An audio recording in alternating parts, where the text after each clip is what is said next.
আমার কাছে সংবাদ মাধ্যমের বন্ধুরা, আমি বন্ধুই বলি সবাইকে, তোমরা সবাই আমার বন্ধু, সেটা সবাই জানে। তাদের ছাড়া যেরকম আমাদের জীবন চলে না, আমাদের ছাড়া তাদের জীবন চলে না। ভীষণ পারস্পরিক একটা বোঝাপড়ার মধ্যে। তার মধ্যে কখনো মিডিয়ার উপরে কি আমরা রেগে যাই না? রেগে যাই।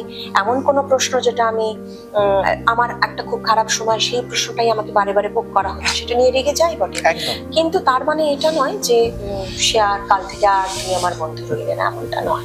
অনেকে আছে যারা কোথাও যায়, কোনো ইভেন্টে, কোথাও কিছু, তোমাদেরকে ফোন করে যায়, ওখানে যাচ্ছি চলে এসো কভার করার জন্য।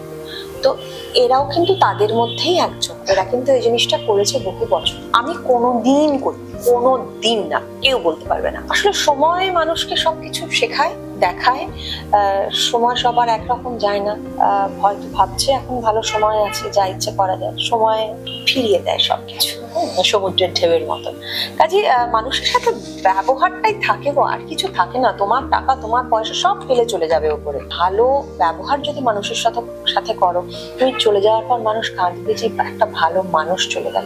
ওটুকুই আমার মনে হয় জীবন, মনুষ্য জীবনের প্রাপ্তি। আর আমি যদি গোটা শরীর ভরা গয়না, হীরের গয়নাও করে থাকি, কারোর কিচ্ছু যায় আসে না যদি আমি মানুষের সাথে খুব খারাপ ব্যবহার করে। আর আমি যদি একটা খুব সাধারণ জামা কাপড় পরে থাকি, কিন্তু আমার ব্যবহারে মানুষ আমার কাছে আসতে চায়, সেটাই আমার মানুষ হিসেবে আমার কর্তব্য, আমি বিশ্বাস করি।